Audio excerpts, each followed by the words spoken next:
નમસ્તે વિદ્યાર્થી મિત્રો, Ramani institute for civil services digital platform પર તમારું સ્વાગત છે. આજે આપણે જીઓગ્રાફી સબ્જેક્ટમાં ખાસ કરીને રિવર સિસ્ટમની ચર્ચા કરવાની છે. એ રિવર સિસ્ટમમાં સૌથી અગત્યની નદી આપણે એવું કહી શકીએ સિંધુ નદી. તમને ખ્યાલ છે કે ભારતના નદી તંત્રની આપણે જ્યારે વાત કરતા હોય ત્યારે ગંગાની સાથોસાથ આપણે સિંધુનું નામ લેવું જ પડે. જે રીતે હાલ ભારતની અંદર ગંગા નદી પ્રખ્યાત છે, તેવી જ રીતના બિફોર ઇન્ડિપેન્ડન્સ એટલે કે ભારત જ્યારે આઝાદ નહોતું થયું, એટલે કે ભારત અને પાકિસ્તાન જે છે સંયુક્ત હતું, ત્યારે પહેલા નંબરે કોઈ નદીનું નામ લેવાતું હોય તો એ સિંધુ નદી હતી જે તે સમયે. બરાબર. અને હાલ આપણે ગંગા નદીનું લઈએ છીએ કારણ કે સિંધુ નદીનો મોટા ભાગનો વિસ્તાર ક્યાં જતો રહ્યો છે? પાકિસ્તાનમાં. તો તમને આઈડિયા આવી ગયો કે સિંધુ નદીનું મહત્વ શું છે. હવે સિંધુ નદી જે છે તેનું ઐતિહાસિક એઝ વેલ એઝ ભૌગોલિક બંને મહત્વ છે. બંને મહત્વ વિશે આપણે ચર્ચા કરીએ. ભૌગોલિક મહત્વ એટલે કે ભૂગોળની દ્રષ્ટિએ જે કાંઈ પણ ક્વેશ્ચન પૂછાય છે, જે કાંઈ પણ છે અહીંયા જોઈએ છે આપણે, પરંતુ ઐતિહાસિક મહત્વ શું છે? સિંધુ નદીનું સૌથી મોટું ઐતિહાસિક મહત્વ આપણે કહીએ, એક જ વાક્યમાં તમને સમજાઈ જશે. સિંધુ નદી બીજા એક નામથી ઓળખાતી હતી ઇન્ડસ, અને એ નામથી ભારતનું નામ પડેલું ઇન્ડિયા. આ એનું મહત્વ છે. સિંધુ નદીના લીધે એક વિસ્તારનું નામ પડ્યું છે. એક વિસ્તારનું નામ એ ભૂતકાળની અંદર આખા ભારતમાં નહીં વિશ્વમાં પ્રખ્યાત હતો. એ કેનું શું નામ પડેલું છે? સપ્ત સિંધ પ્રાંત. સિંધુ નદી ની 6 સહાયક નદી હતી જે તે સમયે. હાલ 5 છે, જે તે સમયે 6 સહાયક નદી હતી. 6 સહાયક નદી અને એક સિંધુ, આ રીતના એનું નામ પડ્યું હતું સપ્ત સિંધ પ્રાંત. આ જે આખો વિસ્તાર છે, આ આખો વિસ્તાર એ સપ્ત સિંધ પ્રાંત તરીકે ઓળખાતો. અને એ સપ્ત સિંધ પ્રાંત વિશ્વના સૌથી હરિયાળા પ્રાંતમાંનો એક હતો. શા માટે આવું હરિયાળા પ્રાંતમાંનો એક? સૌથી વધુ ત્યાં ગ્રીનરી જોવા મળતી. કારણ કે સિંધુ અને તેની જેટલી સહાયક નદીઓ છે એ બધી 12 માસ નદીઓ છે. એટલે કે એનું ઉદ્ગમ સ્થાન ક્યાંથી છે? હિમાલયમાંથી. તો અહીંયા દુષ્કાળ પડશે નહીં, અથવા જો દુષ્કાળ પડશે તો તેની અસર થશે નહીં. આજુબાજુનો જેટલો વિસ્તાર છે એ બધો હરિયાળો વિસ્તાર છે. સારામાં સારું ત્યાં પશુચારણ, પશુપાલન, પશુને ખોરાક મળી રહે. હવે સિંધુ નદી જે છે મિત્રો, એનો આ સપ્ત સિંધ પ્રાંત, અને થોડુંક આપણે ઇતિહાસ સાથે લિંકઅપ કરીએ. બરાબર. આપણે અહીંયાના લેક્ચરની અંદર જરૂર પડશે ત્યારે ઇતિહાસ સાથે, જરૂર પડશે ત્યારે આર્ટ એન્ડ કલ્ચર સાથે લિંકઅપ કરીશું. તમને સિંધુ નદીનું મહત્વ સમજાવું છું. ઈસવીસન પૂર્વે 1500માં મધ્ય એશિયાના સ્ટેપીઝ અને યુરેશિયાના મેદાનમાં ભયંકર દુષ્કાળ પડેલો. અને એ સમયની સ્થાનિક પ્રજા કઈ હતી? આર્ય લોકો. આર્ય વિશે તમે સાંભળેલું જ છે. દુષ્કાળને કારણે આર્ય લોકો જે છે એને એવી મજબૂરી થઈ કે એને આખો પ્રદેશ છોડવો પડ્યો, સ્થળાંતરિત કરવો પડ્યો. એવું શા માટે? કારણ કે આર્ય લોકો જે છે એનો મુખ્ય વ્યવસાય શું હતો? પશુપાલન. હવે સ્વાભાવિક છે, દુષ્કાળની પરિસ્થિતિ હોય તો પશુચારણ જે અથવા તો પશુઓને જે ખોરાક મળવો જોઈએ એ ખોરાક આજુબાજુમાંથી મળશે નહીં. એટલે એને વિચાર્યું કે આપણે સ્થળાંતરિત કરીને ક્યાં જાશું? અને એ લોકો ઈરાનથી પહેલા ઈરાન ગયા, ને ઈરાનથી ડિરેક્ટલી ક્યાં આવ્યા? ભારતમાં. અને ભારતના કયા પ્રદેશમાં? તો આ પ્રદેશ સપ્ત સિંધ પ્રાંત. ખૂબ જ હરિયાળો પ્રાંત હતો. અને એ લોકોને એવો વિશ્વાસ બેસી ગયો કે ના, અને એને જોયું કે અહીંયા આપણા પશુઓનું સારામાં સારું પાલન થશે, એટલે કે પશુપાલન. આ સિંધુ નદીનું મહત્વ છે મિત્રો. બરાબર. સિંધ પ્રાંત જે છે એ ભારતનો નહીં પણ આખા વિશ્વના જે હરિયાળા પ્રાંતો છે એમાંનો એક પ્રાંત છે. કેમ કે બધી નદીઓ કેવી છે? 12 માસી. હાલ સિંધુ અને એની 5 સહાયક નદી છે, ઝેલમ, ચિનાબ, રાવી, બિયાસ, સતલજ. પરંતુ ભૂતકાળમાં હજી એક નદી હતી, કઈ? સરસ્વતી. એટલે 6 સહાયક નદી, એક સિંધુ, 7 થઈ. 7ના નામ ઉપરથી પડ્યું હતું સપ્ત સિંધ પ્રાંત. બીજું ઐતિહાસિક મહત્વ જોઈએ. આ જ સપ્ત સિંધ પ્રાંતમાં ઘણા બધા યુદ્ધ થયેલા છે. પણ એમાંનું જે પ્રખ્યાત યુદ્ધ હોય, કે જે અમને યાદગાર યુદ્ધ હોય, એ હાઇડાસ્પેસનું યુદ્ધ છે. હાઇડાસ્પેસનું યુદ્ધ ઝેલમ નદીના કિનારે થયેલું હતું. સિકંદર, બરાબર, જે વિશ્વના મહાન સમ્રાટોનું નામ લઈએ ત્યારે આપણે સિકંદરનું નામ લેવું પડે. બરાબર. સિકંદર અને પોરસ રાજા વચ્ચે આ ઝેલમ નદીના કાંઠે યુદ્ધ થયેલું હતું સપ્ત સિંધ પ્રાંતમાં. આનું ઐતિહાસિક મહત્વ છે. બરાબર. હવે ભૌગોલિક મહત્વ જોઈએ, એટલે કે ભૂગોળને લગતા જે કાંઈ પણ ક્વેશ્ચન હોય તે. બરાબર. કોઈ પણ નદી મિત્રો આપણે સ્ટાર્ટ કરીએ ને, એટલે સિંધુ નદી માટે નહીં, તમારા માઇન્ડ એક સેટ કરી નાખજો. કોઈ પણ નદી આપણે સ્ટાર્ટ કરી એટલે એ નદીનું ઓરિજિન થી લઈ અને એનું એન્ડિંગ સ્થાન, એટલે કે મૂળથી લઈને મુખ સુધીનો આખો વહેણ આપણને ખબર હોવી જોઈએ. કયા દેશમાંથી પસાર થાય છે, દેશની અંદર કયા જિલ્લામાંથી કે કયા રાજ્યમાંથી પસાર થાય છે. જોઈએ સિંધુ નદી. સિંધુ નદી જે છે આ એનું ઉદ્ગમ સ્થાન છે. સિંધુ નદીનું ઉદ્ગમ સ્થાન ક્યાંથી છે? બોખારચુ ગ્લેશિયર. બોખારચુ ગ્લેશિયર ક્યાં આવે? માનસરોવરમાં. અહીંયાથી એનું ઓરિજિન છે, મૂળ છે અથવા તો ઉદ્ભવ સ્થાન. આ એનું અંતિમ સ્થાન છે. અંતિમ સ્થાન ક્યાં આવશે? તો કે કરાચી, પાકિસ્તાનની અંદર કરાચી માં એનું અંતિમ સ્થાન છે. અહીંયાથી સ્ટાર્ટ કરી આખો એનો રૂટ કે વહેણનો પાથ કયો આપણે. ટોટલ લંબાઈ જે છે એ કેટલી છે? 2880 કિલોમીટર આ એની લંબાઈ છે ટોટલ. બરાબર. 1114 કિલોમીટર એની લંબાઈ છે ઇન્ડિયામાં. આઈડિયા હોવો જોઈએ. ઇન્ડિયામાં 1114 કિલોમીટર. ઇન બિટવીન 2880 કિલોમીટરમાં એ 3 દેશમાંથી પસાર થાય છે. 3 દેશમાંથી. એ 3 દેશ ક્યાં છે? એક ચીન, એક ભારત અને એક પાકિસ્તાન. એક ચીન, ભારત અને પાકિસ્તાન. ચીનનો કયો પ્રદેશ? તિબેટ. ભારતનો કયો પ્રદેશ? લદ્દાખ. અને પાકિસ્તાન જે છે એના 4-5 પ્રદેશ આવે. બરાબર. એટલે કે ઉપરથી તમે સ્ટાર્ટ કરો તો કયા કયા વિસ્તારમાંથી પસાર થાય આપણે એવું કહી શકીએ. ઇસ્લામાબાદ છે, બરાબર, પછી લાહોર છે, લાહોર પછી મુલતાન છે, પછી કરાચી છે, પછી છેલ્લે ક્યાં જતું રહેશે? અરબ સાગરમાં. આ એનું વહેણ થયું. ભૂલાય નહીં મિત્રો, ભારતનો મેં પ્રદેશ કીધો છે લદ્દાખ. આ જ શબ્દ ભૂતકાળમાં આપણે કયો યુઝ કરતા હતા? જમ્મુ કાશ્મીર. પણ જમ્મુ કાશ્મીરમાંથી હવે સિંધુ નદી પસાર થતી નથી, એનો ભૂલાય. હવે માત્ર લદ્દાખ આવશે કેન્દ્ર શાસિત પ્રદેશ. હવે જોઈએ લદ્દાખમાં જે છે, બરાબર, એ પ્રવેશે એ ક્યાંથી? તો કે દમચોક. બરાબર. ઉદ્ગમ સ્થાન જે છે એ બોખારચુ ગ્લેશિયર છે. અહીંયાથી એ ભારતમાં પ્રવેશે છે. ભારતનો કયો વિસ્તાર અથવા તો કયું સ્થળ? તો કે દમચોક. દમચોકમાંથી પ્રવેશ્યા પછી ઉત્તર પશ્ચિમી દિશામાં આગળ વધે છે સિંધુ નદી. અને સિંધુ નદી કિનારે એક શહેર આવે છે. એ કયું શહેર છે? લેહ. આપણે લેહ લદ્દાખ સાથે બોલીએ છીએ પણ એ લેહ. અને ત્યાંથી પછી આગળ જાય છે. હવે આ એક ખાસ યાદ રાખવાનું છે કે સિંધુ નદી જે છે, બરાબર, એની ઉત્તરે 2 શ્રેણી આવેલી છે. સિંધુ નદીની ઉપરની બાજુ અથવા ઉત્તરની સાઈડ 2 શ્રેણી આવેલી છે. કઈ શ્રેણી છે? કારાકોરમ અને લદ્દાખ.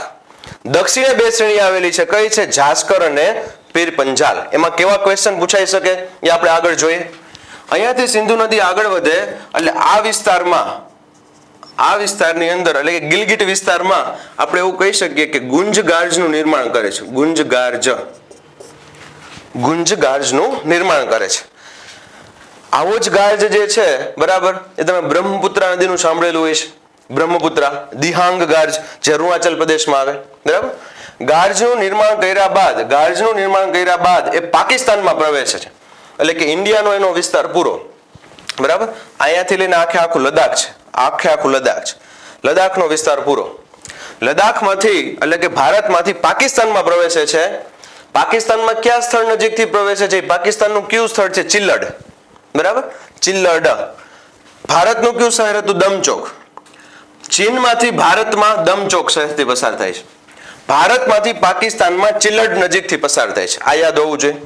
અને પછી એનું વહેણ ધીરે ધીરે આગળ આવે છે અને અંતિમ સ્થાન કયું છે? કરાચી.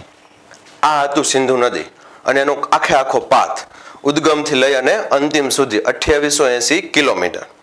હવે આપણે વાત કરતા હતા આ બધી શ્રેણીઓની. પહેલી કઈ શ્રેણી છે? કારાકોરમ. પહેલા તો આ 4 શ્રેણીને ઉત્તરથી દક્ષિણમાં ક્રમાનુક્રમમાં ગોઠવો. આવો ક્વેશ્ચન પૂછાય. જો મિત્રો, આવા ક્વેશ્ચન ખૂબ જ પૂછાય છે નદીઓના પણ. બરાબર. કે નીચે આપેલી નદીઓને ઉત્તરથી દક્ષિણમાં ગોઠવો. જેમ કે સિંધુ નદી તંત્રનો ક્વેશ્ચન પૂછાયેલો છે. સિંધુની 5 સહાયક નદીને ઉત્તરથી દક્ષિણમાં ગોઠવો. આવો જ ક્વેશ્ચન આપણા ગુજરાતમાં પૂછાયેલો છે કે વોઠા ખાતેની 7 નદીઓને ઉત્તરથી દક્ષિણમાં ગોઠવો.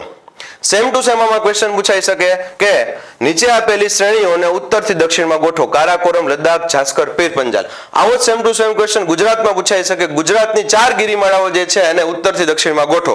અરવલ્લી, વિંધ્યાચલ, સાતપુડા, સહ્યાદ્રી. બરાબર છે.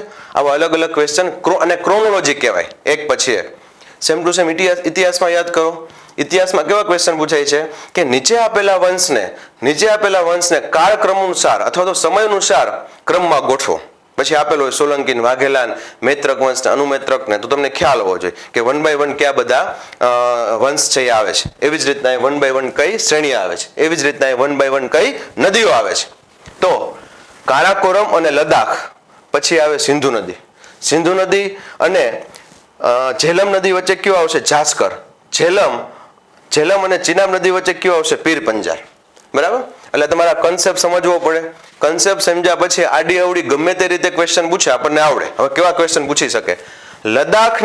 લદાખની દક્ષિણે કઈ નદી આવેલી છે? સિંધુ.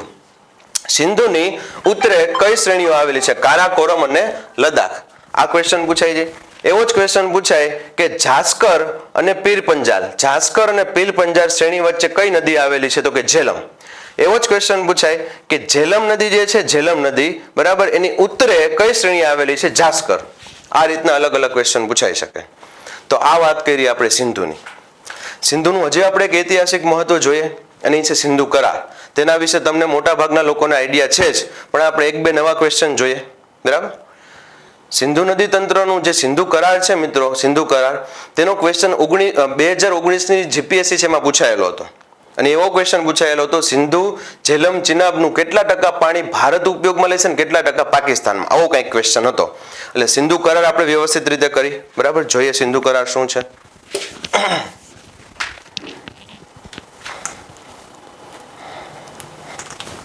ચલો, પહેલા તો એ ખ્યાલ હોવો જોઈએ કે સિંધુ કરાર કોની વચ્ચે થયેલો છે? તો કે ભારત અને પાકિસ્તાન. ભારત પાકિસ્તાન વચ્ચે થયેલો છે. કઈ સાલમાં થયેલો છે? 1960માં. કયા સ્થળે થયેલો છે? કરાચી. કયા બે વ્યક્તિઓ વચ્ચે થયેલો છે? ભારત વતી હતા જવાહરલાલ નહેરુ અને પાકિસ્તાન તરફથી હતા મોહમ્મદ અયુબ ખાન. બધા ક્વેશ્ચન ઇમ્પોર્ટન્ટ છે. જવાહરલાલ નહેરુ ભારતના કોણ હતા? વડાપ્રધાન. ભૂલાય નહીં, વડાપ્રધાન હતા. પરંતુ મોહમ્મદ અયુબ ખાન પાકિસ્તાનના કોણ હતા? રાષ્ટ્રપતિ. બરાબર? હવે મોહમ્મદ અયુબ ખાન વિશે થોડી વાત કરીએ. મોહમ્મદ અયુબ ખાન બીજા નંબરના રાષ્ટ્રપતિ હતા. પહેલા નંબરના રાષ્ટ્રપતિ તમને ખ્યાલ જ છે. બરાબર છે? મોહમ્મદ અલી ઝીણા પહેલા નંબરના હતા. બીજા નંબરના મોહમ્મદ અયુબ ખાન હતા. મોહમ્મદ અયુબ ખાન ભૂતકાળમાં શું કાર્ય કરતા હતા? તો કે આર્મીના ચીફ હતા. એ પોતે આર્મીના જે મેઇન જનરલ અથવા મેઇન ચીફ કહી શકીએ આપણે, કે જે આખું આર્મી સંભાળતા. અને જેવા મોહમ્મદ અલી ઝીણા જે છે એનું અવસાન થાય છે, અથવા તો એના પછીના જે પદ તરીકે આવે છે, એ કોણ આવે છે? મોહમ્મદ અયુબ ખાન. એટલે ભૂલાય નહીં, જવાહરલાલ નહેરુ વડાપ્રધાન છે, મોહમ્મદ અયુબ ખાન છે રાષ્ટ્રપતિ છે. એનાથી આપણે આગળ જઈએ તો કે આ જે કરાર થયો સિંધુ કરાર, તેમાં મધ્યસ્થી કોને કરેલી હતી? Most important question. મધ્યસ્થી કોને કરેલી હતી? વર્લ્ડ બેંકે મધ્યસ્થી કરેલી છે. એવો ક્વેશ્ચન પૂછાય કે એ કમિશન છે, કમિશનનું નામ શું છે? તો કે ઇન્ડસ કમિશન. એનું નામ શું છે? ઇન્ડસ કમિશન. બરાબર? હવે કરારમાં નક્કી શું થયું? તો કે ભારત અને પાકિસ્તાનના ભાગલા પડેલા એ પછી વારંવાર ડિસ્પ્યુટ થતા હતા. કઈ બાબતે? કે સિંધુનું પાણી અમે આટલું ઉપયોગમાં લઈ. તે માટે આગળ જતા કોઈ પ્રોબ્લેમ ન થાય એટલા માટે કરાર કરવામાં આવ્યો. મધ્યસ્થી કોની રાખી? વર્લ્ડ બેંકની. જેથી કરીને આગળ જતા કોઈ પણ વ્યક્તિ અથવા તો કોઈ પણ દેશ આ બાબતે ફરે નહીં. બરાબર? પોતે જે સ્ટેટમેન્ટ આપેલું હોય એના ઉપર આગળ કાર્ય કરે. હવે નક્કી એવું થયું મિત્રો કે સિંધુ ઝેલમ ચિનાબ, એટલે કે સિંધુ નદી તંત્ર છે એની ઉપરની ત્રણ નદી, સિંધુ ઝેલમ ચિનાબ, આ ત્રણ નદીનું 80% પાણી કોણ ઉપયોગમાં લેશે? પાકિસ્તાન. 20% પાણી કોણ ઉપયોગમાં લેશે? ભારત. આ નક્કી થયું. આ સ્ટેટમેન્ટ ભૂલાય નહીં. ફરી પાછું, સિંધુ ઝેલમ ચિનાબ ઉપરની ત્રણ નદી, સિંધુ ઝેલમ ચિનાબ નું 80% પાણી કોણ ઉપયોગમાં લેશે? પાકિસ્તાન. 20% કોણ લેશે? ભારત. આ રીતનું નક્કી થયું. બાકીની ત્રણ નદી છેલ્લી જે છે રાવી, બિયાસ, સતલુજ, આનો કાંઈ ઉલ્લેખ નથી, અથવા તો એવું કહી શકીએ કે રાવી, બિયાસ, સતલજનું પાણી ભારતમાં ઉપયોગમાં લઈ શકશે, ભારતીય લોકો ઉપયોગમાં લઈ શકશે. આ તો સિંધુ કરાર. આ એનું ઐતિહાસિક મહત્વ આપણે કહી શકીએ. હવે આ સિંધુ નદીની તમામ વાત પૂરી, પરંતુ સિંધુ નદી તંત્રની વાત પૂરી નથી થઈ. સિંધુ નદીની વાત પૂરી થઈ છે, સિંધુ નદી તંત્ર હજી બાકી છે. નદી તંત્ર કહે એટલે તમને ખબર હોવી જોઈએ કે તેની સહાયક નદી પણ આવી જાય. એટલે કે પહેલામાં પહેલી સહાયક નદી હવે આપણે જોઈએ છીએ ઝેલમ નદી. બરાબર છે?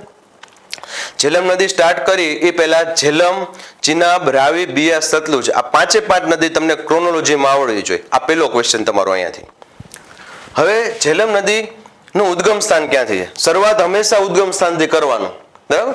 તમે છે ને અમુક ફોર્મેટ બનાવી નાખો નદી તંત્ર માટે. ઈ ફોર્મેટ પ્રમાણે જ તમારે કરવાનું. પહેલા ઉદ્ગમ સ્થાન, પછી અંતિમ સ્થાન, પછી એનો પાથ, પછી કેટલા કિલોમીટર, પછી આપણે એવું કહી શકીએ શહેર, પછી સિંચાઈ યોજના. આ ફોર્મેટ પ્રમાણે જ ચાલવાનું. બરાબર.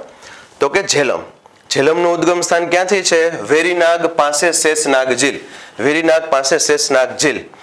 અથવા એવો ક્વેશ્ચન પૂછે થોડોક અઘરો કે ઝેલમ નદી જે છે કઈ શ્રેણીમાંથી ઉદ્ગમ સ્થાન છે? તો પીર પંજાલ, એ ન ભૂલે, પીર પંજાલમાંથી ઉદ્ગમ સ્થાન છે. અચ્છા, વેરીનાગ પાસે આવેલું શેષનાગ ઝીલ ક્યાં આવે? તો કે હિમાચલ પ્રદેશમાં. બરાબર, સોરી જમ્મુ કાશ્મીરની અંદર આવશે. જો ઝેલમ નદી છે ને, ઝેલમ નદી એનું ઉદ્ગમ સ્થાન જે છે ને એ વેરીનાગ પાસે શેષનાગ ઝીલ. અને ઝેલમ નદી જે છે એની પરિયોજના પૂછે તો ઉરી અને તુલબુલ પરિયોજના. કઈ આવશે? ઉરી અને તુલબુલ પરિયોજના. ઝેલમ નદીની એક સહાયક નદી છે કિશનગંગા. એની સહાયક નદી કઈ છે? કિશનગંગા. અને કયા સરોવરમાંથી પસાર થાય છે? હુલર સરોવર. આટલું ખબર હોવી જોઈએ. ચલો ફરી પાછું, ઝેલમ નદીનું ઉદ્ગમ સ્થાન છે વેરીનાગ પાસે શેષનાગ ઝીલ. બરાબર છે. એકમાત્ર કેન્દ્ર શાસિત પ્રદેશ આપણે કહી શકીએ જમ્મુ કાશ્મીર, તેમાંથી પસાર થાય છે. આગળ જતા ધીરે ધીરે કઈ નદીને મળશે? ચિનાબને. ચિનાબને ક્યાં મળે છે? જંગ નજીક. જંગ પાકિસ્તાનમાં આવે. બરાબર. એટલે ઉદ્ગમ સ્થાન અંતિમ સ્થાન ખબર હોવું જોઈએ. વેરીનાગ પાસે ઉદ્ગમ સ્થાન છે, અંતિમ સ્થાન છે પાકિસ્તાનના જંગ નજીક. બરાબર. ઇન બિટવીન એ કયા કેન્દ્ર શાસિત પ્રદેશમાંથી પસાર થાય છે? તો કે જમ્મુ કાશ્મીરમાંથી. એની સહાયક નદી કઈ છે? તો કે કિશનગંગા. કઈ યોજનાઓ આવેલી છે? પરિયોજનાઓ. તો કે ઉરી અને તુલબુલ પરિયોજના. કયા સરોવરમાંથી પસાર થાય છે? તો કે હુલર સરોવર. હુલર સરોવરમાંથી પસાર થાય છે. હુલર સરોવર એટલે આપણે બે પ્રશ્ન બીજા કરીએ. હુલર સરોવર એટલે તમને ખબર હોવી જોઈએ ભારતનું સૌથી મોટું મીઠા પાણીનું સરોવર. ભારતનું સૌથી મોટું મીઠા પાણીનું સરોવર કહી શકીએ. આ જ ક્વેશ્ચન પૂછાય કે ભારતનું સૌથી ખારા પાણીનું સરોવર કયું છે? તો કે સાંભર. સાંભર સરોવર. અને આ જ સાંભર સરોવર ક્યાં આવે? તો કે રાજસ્થાન. આ જ ક્વેશ્ચન પૂછાય કે સમુદ્ર તટના આધારે બનેલું સરોવર ભારતનું સૌથી મોટું કયું છે? સમુદ્ર તટના આધારે બનેલું. તો ચિલ્કા સરોવર. એ ક્યાં આવશે? ઓડિશા. એ આપણને આઈડિયા હોવો જોઈએ. ચલો એનાથી આપણે આગળ જાય. અચ્છા, આપણા ગુજરાતના પણ ખબર હોવો જોઈએ. ગુજરાત જે છે ગુજરાત, બરાબર, તેનું સૌથી મોટું સરોવર કયું છે? કૃત્રિમ સરોવર. કૃત્રિમ તો સરદાર સરોવર. પણ કુદરતી સરોવર કે તો નળ સરોવર, એ ન ભૂલાય. અને સૌથી ધાર્મિક સરોવર કહીએ અથવા તો એવું કહી શકીએ ભારતના 5 પવિત્ર સરોવરમાંના એક, તો એ નારાયણ સરોવર અને બિંદુ સરોવર. એનાથી આપણે આગળ જઈએ. હા, ઝેલમ નદી કાંઠે વસેલું શહેર કયું? આવો ક્વેશ્ચન પૂછે. ઝેલમ નદી કાંઠે વસેલું શહેર તો આવશે શ્રીનગર. હવે શ્રીનગર આવે એટલે એનું ઐતિહાસિક મહત્વ ખબર હોવી જોઈએ. આ શ્રીનગર શહેર જે છે, શ્રીનગર શહેર કોને વસાવ્યું હતું? તો કે સમ્રાટ અશોકે. એ ન ભૂલાય. બરાબર છે, સમ્રાટ અશોકે. યસ. હવે આ ઝેલમ નદી જે છે એનો હજી એક બીજો ક્વેશ્ચન. ઝેલમ નદીનું પ્રાચીન નામ શું છે? પ્રાચીન નામ તો કે વિતસ્તા. 2019 જીપીએસસી નો ક્વેશ્ચન હો. ઇનશોર્ટ જીપીએસસી માં પૂછાયેલો છે. 17, 18, 19 જીપીએસસી છે ઉપરા ઉપર લેવલની છે, તેમાંથી સિંધુ નદી તંત્રના ક્વેશ્ચન નીકળેલા છે. બરાબર. એટલે ઝેલમનું પ્રાચીન નામ આવડવું જોઈએ વિતસ્તા. આ વાત હતી ઝેલમની. હવે ઝેલમ પછી નદી આવે ચિનાબ. જોઈએ ચિનાબ વિશે. અચ્છા, હા, ઝેલમનો હજી એક ક્વેશ્ચન કદાચ પૂછાય. ઝેલમ નદીની ટોટલ લંબાઈ જે છે ને, ટોટલ લંબાઈ એ કંઈક 730 ની આસપાસ છે અને ભારતની અંદર 400 કિલોમીટર જેવું છે. ભારતમાં કેટલી છે? 400 કિલોમીટર. એટલે એવો ક્વેશ્ચન પૂછાય કે સિંધુની સૌથી નાની સહાયક કઈ? સિંધુ નદી તંત્રની સૌથી નાની સહાયક જે માત્ર ભારતમાં વહેતી હોય અથવા તો ભારતને ધ્યાનમાં રાખીને, બરાબર, તો કઈ આવશે? ઝેલમ. બરાબર. અને એવો ક્વેશ્ચન પૂછાય કે સિંધુની સૌથી નાની સહાયક કઈ? એમાં ઉલ્લેખ નથી કર્યો કે માત્ર ભારતમાં વહેતી હોય એવો, અથવા તો એવું નથી કીધેલું કે એનું પાણી માત્ર ભારતમાં હોય એ જ કન્સિડર કરવામાં આવે. તો બીજી તમારે ધ્યાનમાં રાખવાની બિયાસ. બિયાસ એ ખ્યાલ હોવો જોઈએ. બરાબર. જો કે બિયાસ નદી જે છે એની લંબાઈ 470 છે. જો તમે આઈડેન્ટિફાઈ કરી શકો. બરાબર છે. ઝેલમ જે છે એની લંબાઈ કેટલી છે? 730 ટોટલ. 730 ટોટલ. અને ભારતની અંદર કેટલી છે? 400. બિયાસની ટોટલ લંબાઈ કેટલી છે? 470. પણ 470 ક્યાં છે? ભારતમાં. એટલે એવો ક્વેશ્ચન પૂછાય કે માત્ર ભારતને ધ્યાનમાં રાખીને સૌથી નાની સહાયક કઈ? ભારતને, તો ઝેલમ. અને ઓવરઓલ પૂછે કે સિંધુ નદી તંત્રની સૌથી નાની સહાયક કઈ, એમાં ભારત કન્સિડર નથી કરવાનું પણ પાકિસ્તાનને કન્સિડર કરવાનું છે, બધું કન્સિડર કરવાનું, તો પછી કઈ આવશે? બિયાસ. કેમ કે બિયાસની 470 કિલોમીટરની લંબાઈ છે, જ્યારે ઝેલમની કેટલી છે? 730 કિલોમીટરની. ચલો એનાથી આપણે આગળ જાય. ચલો મિત્રો, હવે આપણે જોઈએ ચિનાબ. ઝેલમની વાત પૂરી થઈ, હવે આપણે જોવાની છે ચિનાબ.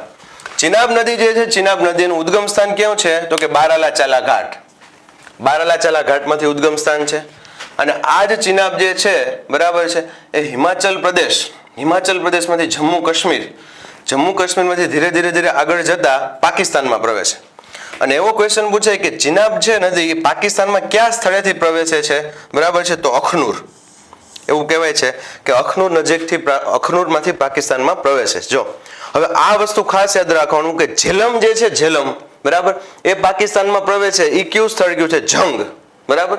અને આ જ વસ્તુ જે છે ચિનાબનું પૂછે તો ચિનાબનું કયું આવશે? અખનૂર. એ આઈડિયા હોવો જોઈએ. બરાબર. એનાથી આપણે આગળ જઈએ. ચિનાબ નદી જે છે એ કયા રાજ્યમાંથી પસાર થાય છે, અથવા તો કયો કેન્દ્ર શાસિત? ઝેલમ હતું, ઝેલમ, એમાં આપણે એક જ વસ્તુ કીધું. ઝેલમમાં કયું આવશે? જમ્મુ કાશ્મીર. ચિનાબમાં બે આવશે, એક હિમાચલ પ્રદેશ અને બીજું આવશે જમ્મુ કાશ્મીર. બરાબર. હવે જો ચંદ્રભાગા નદી છે, એ તમે નામ સાંભળેલું હશે. એવું કહેવાય છે કે ચિનાબ નદી છે, ચિનાબ નદી એ હિમાચલ પ્રદેશમાં ચંદ્રભાગા તરીકે ઓળખાય છે. જોકે ચંદ્ર અને ભાગા બોથ આર ડિફરન્ટ રિવર. ચંદ્રભાગાના સંયુક્ત પ્રવાહ કયા નામથી ઓળખાય છે? ચિનાબ તરીકે. બરાબર છે, ચિનાબ તરીકે ઓળખાશે. હવે ચિનાબ નદી ઉપર આવેલી પરિયોજના કઈ છે? સલાલા પરિયોજના. નામ તમે સાંભળેલું હશે, સલાલા પરિયોજના પણ જમ્મુ કાશ્મીરમાં આવે, ભૂલાય નહીં. બરાબર. ઉરી અને તુલબુલ પરિયોજના પણ જમ્મુ કાશ્મીરમાં આવે. આ પાંચે પાંચ નદી ઉપર ક્યાંક ને ક્યાંક પરિયોજનાઓ છે. એનાથી આપણે આગળ જઈએ. એવું કહેવાય છે મિત્રો, ચિનાબ નદી જે છે, ચિનાબ નદી એ સિંધુ નદી તંત્રની સૌથી મોટી સહાયક. બરાબર. ચલો ફરી પાછું યાદ દેવડાવું. સિંધુ નદી તંત્ર જે છે એની સૌથી નાની સહાયક પૂછે, સૌથી નાની સહાયક તો કઈ આવશે? બિયાસ. પણ સિંધુ નદી તંત્રમાં માત્ર ભારતનું પાણી જોવામાં આવે, બરાબર, અથવા ભારતમાં લંબાઈ જોવામાં આવે તો સૌથી નાની કઈ છે? તો કે ઝેલમ. કેમ કે ઝેલમની 400 કિલોમીટર ભારતમાં લંબાઈ છે અને બિયાસની 470 કિલોમીટર છે. બરાબર.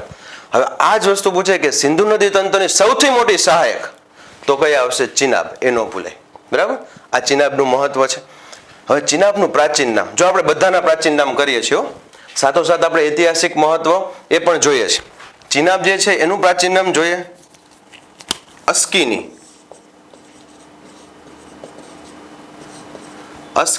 એ ચિનાબનું પ્રાચીન નામ છે. બરાબર. ચિનાબ પછી નદી આવે રાવી નદી આવશે. રાવી નદીનું ઉદ્ગમ સ્થાન ક્યાંથી છે? રોહતાંગ ઘાટ. ક્યાં આવે? હિમાચલ પ્રદેશમાં. બરાબર. બધા સ્થળ આપણે કરતા જવાના. આની પહેલા ઝેલમ હતું માત્ર જમ્મુ કાશ્મીર, ચિનાબ જે છે હિમાચલ પ્રદેશ અને જમ્મુ કાશ્મીર, જ્યારે રાવી હિમાચલ પ્રદેશ આવશે, જમ્મુ કાશ્મીર આવશે, ને ત્રીજું એડ થશે. એ કયું એડ થશે? પંજાબ. બરાબર. રાવી નદી હિમાચલમાંથી ઉદ્ગમ સ્થાન, બરાબર, ધીરે ધીરે આગળ જતા પાકિસ્તાનમાં પ્રવેશે છે. હવે જો પાકિસ્તાનમાં ક્યાંથી પ્રવેશે તો કે મુલતાન અથવા સરાય સિંધુમાંથી પાકિસ્તાનમાં પ્રવેશે છે. રાવી નદી ઉપર આવેલો બંધ અથવા સિંચાઈ યોજના રણજીત સાગર બંધ આવેલો છે. બરાબર. અને બીજું કયું છે? ચમેરા પરિયોજના. આ બે યાદ રાખવાનું છે, રણજીત સાગર બંધ અને ચમેરા પરિયોજના. રાવી નદી વિશે આપણને આઈડિયા હોવો જોઈએ. કેમ કે રાવી નદીનું ઐતિહાસિક મહત્વ આપણે જોઈએ તો 1928 યાદ કરો. તમે એવું સાંભળેલું હશે કે 1928 ની અંદર જવાહરલાલ નહેરુ દ્વારા રાવી નદીના કિનારે લાહોરમાં કોંગ્રેસનું અધિવેશન ભરાયેલું હતું. બરાબર છે. ત્યારે પૂર્ણ સ્વરાજનો ઠરાવ પસાર કરવામાં આવેલો હતો. એ આ જ રાવી નદી છે, તેના વિશે આઈડિયા હોવો જોઈએ. રાવી નદીનું પ્રાચીન નામ પુરુષણી અથવા બીજું નામ છે ઈરાવતી. આ ન ભૂલાય. પુરુષણી અથવા તો ઈરાવતી જે છે રાવીનું પ્રાચીન નામ છે. એનાથી આગળ જાય. યસ, રાવી નદી કિનારે વસેલા શહેરો ક્યાં? જેમ કે ઝેલમ નદી કાંઠે એક જ શહેર હતું, ખાલી એક જ યાદ રાખવાનું છે, શ્રીનગર. એવી જ રીતના રાવી નદીના કિનારે વસેલા શહેરો ક્યાં છે? તો કે અમૃતસર અને લાહોર. લાહોર ઉપરથી યાદ આવ્યું, એવો ક્વેશ્ચન પૂછાય કે સિંધુ નદી તંત્રની 5 સહાયકમાંથી કઈ નદી એવી છે જે લાહોરની નદી તરીકે ઓળખાય? છે તો એ પણ કઈ નદી આવશે? રાવી નદી. એ ન ભૂલાય. બરાબર. ચલો એનાથી આગળ જઈએ આપણે. બિયાસ નદીનું ઉદ્ગમ સ્થાન ક્યાંથી છે? રોહતાંગ ઘાટ. જો રાવીનું પણ ઉદ્ગમ સ્થાન રોહતાંગ ઘાટ છે, બિયાસનું પણ રોહતાંગ ઘાટ છે, પણ રોહતાંગ ઘાટમાં આપણે વ્યાસકુંડ એડ કરવાનું. વ્યાસકુંડ છે એ એડ કરવાનું. અહીંયાથી ઉદ્ગમ સ્થાન છે બિયાસનું. બરાબર. આ બિયાસ નદી જે છે કયા જિલ્લા ક્યાં રાજ્યમાં આવે? તો કે હિમાચલ પ્રદેશ. અને બીજું કયું આવે? પંજાબ. અને પછી ક્યાં પ્રવેશી જાય છે? તો કે પાકિસ્તાનમાં. બરાબર. સોરી, પાકિસ્તાન શું, ભારતમાં. હવે જો બિયાસ નદીનો એક ક્વેશ્ચન બને કે સિંધુ નદી તંત્રની, વ્યવસ્થિત સાંભળજો, સિંધુ નદી તંત્રની એકમાત્ર સહાયક કઈ નદી છે? એકમાત્ર સહાયક જે માત્ર ભારતમાં વહે છે, અને ભારતના બે રાજ્ય હિમાચલ પ્રદેશ અને પંજાબ. તો એ કઈ નદી છે? બિયાસ. ભૂલાય નહીં. બરાબર. તમને એમ થાય છે બાકીની નદી, તો બાકી નદી જોવો તો ઝેલમ છે, ચિનાબ છે, રાવી છે, સતલજ છે, આ બધી ક્યાં જતી રહેશે? પાકિસ્તાનમાં. બરાબર. જો આપણે આને ભારત અને પાકિસ્તાનની જે સરહદ છે ને આપણે થોડીક લંબાવીએ એટલે તમને આઈડિયા આવી જશે. બરાબર. આપણે મેક્સિમમ એવી ટ્રાય કરી છે કે બોર્ડ ઉપરથી તમને બધા ક્વેશ્ચનના આન્સર મળી જાય. આ પાકિસ્તાન છે, અહીંથી શરૂ થાય. તો જો ઝેલમ નદી પાકિસ્તાનમાં જાય છે, ચિનાબ પાકિસ્તાનમાં જાય છે, રાવી પાકિસ્તાનમાં જાય, સતલજ. પણ બિયાસ છે એ માત્ર ને માત્ર ક્યાં રહે છે? ભારતમાં. એટલે બીજો તમારો ક્વેશ્ચન બન્યો હોય એકમાત્ર સહાયક જે માત્ર ભારતમાં વહેતી હોય તો એ બિયાસ નદી છે. એનો ભૂલે. બિયાસ નદી ઉપર સિંચાઈ યોજના કઈ આવેલી છે? પોગબંધ અથવા પોગબંધ. બરાબર. બિયાસ નદી ક્યાં મળે છે? સતલજને હરિકે સ્થળ કયું છે? હરિકે. બરાબર. બધાના સ્થળ આપણે કર્યા છે. ક્યાં મળે છે? જો ઉદ્ગમ સ્થાન તો ઇમ્પોર્ટન્ટ છે જ, પણ એક સ્ટેપ આપણે આગળ તૈયારી કરવી હોય ને તો એના અંતિમ સ્થાન કઈ નદી પાસે ક્યાં સ્થળે છે એ ભૂલાય નહીં. બરાબર છે. આપણે બધાના કરેલા છે. જંગ. બરાબર. પછી મુલતાન, સરાયુ સિંધ, પછી અખનૂર, પછી હરિકે. બધા એટલે બધા કરેલા છે. હવે આ હરિકે સ્થળ પાસે બને ત્યાં જ એક વિશાળ જળાશય બનાવવામાં આવ્યું. એનું નામ રાખ્યું હરિકે બેરેજ. હરિકે બેરેજ. આઈડિયા આવો જોઈએ. ચલો, બિયાસ પછીની જે નદી છે એ કઈ છે? સતલજ. અચ્છા, બિયાસ નદી કિનારે વસેલા શહેરો ક્યાં? કેમ આપણે આવી રીતના કીધું? રાવી નદી કિનારે વસેલા શહેરો ક્યાં? ફરી પાછા યાદ કરો. અમૃતસર અને બીજું કયું? લાહોર. બરાબર. લાહોર આ રીતે રાવી નદી બીજા ક્યાં નામથી ઓળખાય છે? લાહોરની નદી તરીકે ઓળખાય છે. હવે આવી બિયાસ. બિયાસ નદી કાંઠે વસેલું શહેર કયું છે? તો કે મનાલી. એ યાદ, મનાલી. બરાબર. અને બિયાસની એક સહાયક નદી છે પરબાતી. આ નદી કિનારે વસેલું શહેર કયું છે? કુલ્લુ. થઈ ગયા કુલ્લુ મનાલી. કુલ્લુ મનાલી ક્યાં આવશે? બિયાસ નદી કિનારે. અને થોડુંક ડીપમાં જવું હોય તો કુલ્લુ ખરેખર સ્થળ જે છે પરબાતી નદી કિનારે છે. ને પરબાતી કેની સહાયક નદી છે? તો કે બિયાસની. જો કે બિયાસમાં તમે ડિરેક્ટલી કુલ્લુ મનાલી લખો તો પણ થોડા ઘણા અંશે સાચું પડે છે, જેમ આપણે ગુજરાતમાં જોઈએ. બરાબર. હું વારા ઘડીએ ગુજરાતને લિંક અપ કરીશ એટલે તમને થોડો આઈડિયા આવે. તમે એવું સાંભળ્યું હોય છે કે ગોંડલ છે, ગોંડલ એ કઈ નદી કિનારે છે? ભાદર નદી કિનારે. બરાબર. ભાદર નદીની તમે શરૂઆત કરો તો જસદણ, આટકોટ, પછી ગોંડલ, પછી નવાગઢ, બરાબર, ધોરાજી, ઉપલેટા, ગણોદ અને આવી રીતના આખી પોરબંદરમાં નવી બંદર એનું અંતિમ સ્થાન છે. તો તમે એક શબ્દ સાંભળ્યો કે ભાદર નદી કિનારે વસેલું શહેર કયું છે? ગોંડલ. ખરેખર ગોંડલ છે ભાદર નદી કિનારે નથી વસેલું, પણ ગોંડલી નદી કિનારે છે. કઈ નદી કિનારે? ગોંડલી. પણ ગોંડલી ઇનડાયરેક્ટલી કેની સહાયક છે? ભાદરની. એટલા માટે આપણે શબ્દ યુઝ કરીએ છીએ. ભાદર નદી કિનારે વસેલું શહેર કયું છે? તો કે ગોંડલ.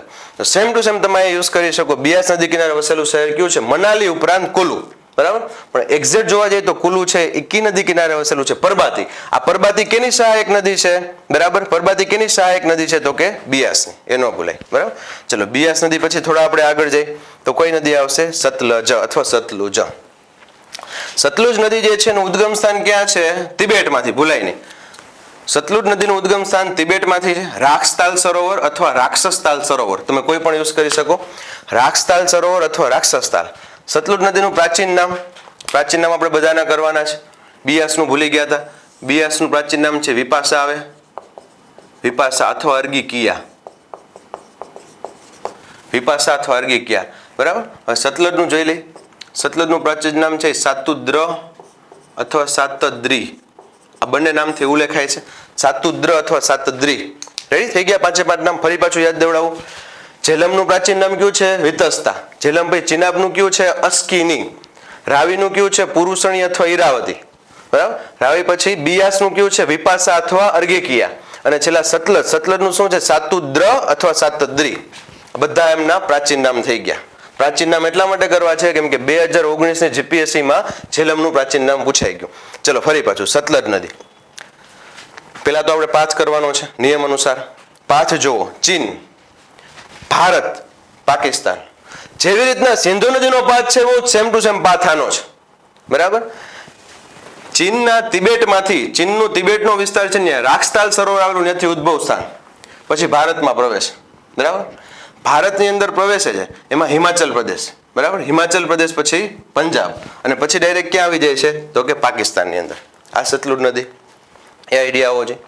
હવે સતલુજ નદી જે છે ને મિત્રો, એના ઉપર આવેલા બંધ સિંચાઈ યોજના ખૂબ જ મહત્વનું છે, ખૂબ જ મહત્વનું છે. બરાબર છે. જેમ કે સતલજ નદી ઉપર આવેલો બંધ ભાખડા નાંગલ બંધ. ભાખડા નાંગલ બંધ ભારતનો સૌથી મોટો બંધ છે, યાદ રાખજો. ભારતનો સૌથી મોટો બંધ છે ભાખડા નાંગલ બંધ. બરાબર. આમ જોવા જાય ને તો ભાખડા હિમાચલ પ્રદેશમાં છે અને નાંગલ જે છે બરાબર છે એ પંજાબમાં છે, પણ બોલાય છે બંને સાથે ભાખડા નાંગલ.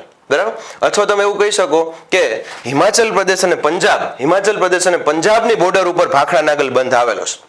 કેટલા મીટર એની ઊંચાઈ છે? 207 મીટર. 207 મીટર. યાદ રાખજો, સેકન્ડ ટોલેસ્ટ બંધ અથવા તો ડેમ આપણે કહી શકીએ ભારતનો. પેલા નંબરનો સૌથી ઊંચો બંધ કયો છે? યાદ કરો, ટેહરી બંધ. 260 અથવા 261 મીટર. ભારતનો સૌથી ઊંચો અથવા એશિયાનો તમે કહી શકો કયો છે તો કે ટેહરી બંધ. સેમ ટુ સેમ ભારતનો બીજા નંબરનો સૌથી ઊંચો બંધ કયો છે? ભાખડા નાંગલ. કેટલા મીટર? 207 મીટર. બરાબર. તેના ઉપર કોઈ પાવર પ્લાન્ટ છે કે નહીં તો કે હા છે. કેટલા મેગાવોટ? 1500 મેગાવોટ. આપણે કેમ સરદાર સરોવર ખાતે 1450 મેગાવોટનો જળ વિદ્યુત મથક, સેમ ટુ સેમ 1500 મેગાવોટનું જળ વિદ્યુત મથક અથવા power plant, hydro power plant ઇંગ્લિશમાં આપણે એને કહીએ છીએ. કઈ નદી ઉપર છે તો કે સતલુજ. બરાબર. શું નામ છે અહીંયા તો કે ભાખડા નાંગલ. થોડાક આગળ જાવ અથવા બાજુમાં જ બીજું છે ગોવિંદ સાગર સરોવર. સરોવરની પાછી વાત એવી એટલે બીજા બે ક્વેશ્ચન નીકળશે. ગોવિંદ સાગર સરોવર. બરાબર. પેલા તો ગોવિંદ સાગર નામ કઈ રીતે પડ્યું? ગુરુ ગોવિંદ યાદ કરો, શીખ ધર્મના 10મા ગુરુ ગુરુ ગોવિંદ, એના નામ ઉપરથી પડ્યું ગોવિંદ સાગર સરોવર. બરાબર. ભારતનું યાદ રાખજો, ભારતનું સૌથી મોટું કૃત્રિમ સરોવર. તમને થાય સાહેબ થોડી વાર પહેલા તમે વુલર સરોવર કહેતા હતા, હવે ફરી પાછા તમે ગોવિંદ સાગર સરોવર કહો છો. અમારે કઈ લાઈન લેવી? તમને આવો ક્વેશ્ચન થાય. પણ યાદ રાખો, ઓલું કુદરતી સરોવર છે મીઠા પાણીનું, અને હું અહીંયા એવો શબ્દ બોલ્યો કૃત્રિમ સરોવર. બરાબર છે. કૃત્રિમ સરોવર ભારતનું સૌથી મોટું ગોવિંદ સાગર, અને આપણા ગુજરાતનું સૌથી મોટું કૃત્રિમ સરોવર કયું છે? સરદાર સરોવર. ભૂલાય નહીં. એનાથી આપણે આગળ જઈએ. હવે જો બિયાસ નદી સતલુજને જ્યાં મળે છે, બિયાસ નદી સતલુજને જ્યાં મળે છે સ્થળ કયું છે? હરિકે. સ્થળ કયું છે? હરિકે. અને ત્યાં જ એક મોટો બંધ બાંધવામાં આવ્યો છે, એનું નામ શું છે? હરિકે બેરેજ. હવે આ બંનેનું સંયુક્ત પાણી, યાદ રાખજો સંયુક્ત, કેમ કે મોટા ભાગના લોકો ખાલી સતલુજનું પાણી સમજે છે. ઇન્દિરા ગાંધી નહેર છે જે રાજસ્થાનમાં જાય છે, ઇન્દિરા ગાંધી નહેર છે જે રાજસ્થાનમાં જાય છે, એમાં માત્ર સતલુજનું પાણી નથી, સાથોસાથ બિયાસનું પણ પાણી છે. આ બંનેનું સંયુક્ત પાણી માંથી એક નહેર કાઢવામાં આવે છે, માંથી એક નહેર કાઢવામાં આવે છે. એ નહેરની લંબાઈ છે 650 કિલોમીટર. બરાબર. અને યાદ રાખજો, આ વિશ્વની સૌથી લાંબી નહેર છે, વિશ્વની સૌથી લાંબી નહેર. એવો જ સેમ ટુ સેમ તમારો બીજો ક્વેશ્ચન પૂછાય કે વિશ્વનો સૌથી લાંબો બંધ કયો છે? લાંબો તો હીરાકુંડ બંધ. હીરાકુંડ બંધ મહાનદી ઉપર આવે. બરાબર છે. સેમ ટુ સેમ વિશ્વની સૌથી લાંબી નહેર કઈ છે? લાંબી નહેર તો નહેરનું નામ છે ઇન્દિરા ગાંધી નહેર. કેટલા કિલોમીટર? 650 કિલોમીટર. ક્યાંથી આવે છે? પંજાબમાંથી. ક્યાં જાય છે? રાજસ્થાનમાં. રાજસ્થાનના લોકોને આનું પાણી પૂરું પાડવામાં આવે છે. એ આપણને આઈડિયાઓ છે. એનાથી આપણે આગળ જઈએ તો આ ઇન્દિરા ગાંધી નહેર છે એનું જૂનું નામ શું હતું તો રાજસ્થાન નહેર એવું આપણે કહી શકીએ, પણ હાલ આપણે કયું યાદ રાખવાનું છે? ઇન્દિરા ગાંધી નહેર. આ હતી સતલુજ નદી. બરાબર. જોવા જઈએ ને મિત્રો તો સતલુજ નદીની લંબાઈ જે છે ને 1500 કિલોમીટરની આજુબાજુ છે. સૌથી લાંબી નદી ખરેખર સૌથી મોટી આ થઈ, પણ આ ઇન્ટરનેશનલ રિવર છે અથવા તો 3 દેશમાંથી પસાર થાય છે, ચીન, ભારત અને પાકિસ્તાન. એટલા માટે એવો ક્વેશ્ચન પૂછે ને સૌથી મોટી નદી કઈ આવશે? સહાયક નદી તરીકે. સિંધુની સૌથી મોટી નદી સહાયક તરીકે, ત્યારે આપણે ચિનાબ લખવાનું છે, સતલુજ નહીં. બરાબર. કેમ કે ભારતમાં જોઈએ પાણીની દ્રષ્ટિએ તો ચિનાબ સૌથી મોટી સહાયક નદી થાય છે. આ હતું મિત્રો સિંધુ નદી તંત્ર, જે તમને અમે પ્રયાસ કરેલા છે કે સારી રીતે તમને બોર્ડ ઉપર સમજાઈ જાય. બરાબર. અને મેન જે ક્વેશ્ચન છે યુપીએસસી લેવલ સુધીના એ બધા ક્વેશ્ચન આપણે અહીંયા આવરી લેવામાં આવેલા છે. બરાબર. તો આ સિંધુ નદી આગલા લેક્ચરની અંદર અથવા આના પછીના લેક્ચરમાં આપણે બીજી નદી જોઈશું. અહીંયા સુધી રાખીએ. જય હિન્દ, જય ભારત.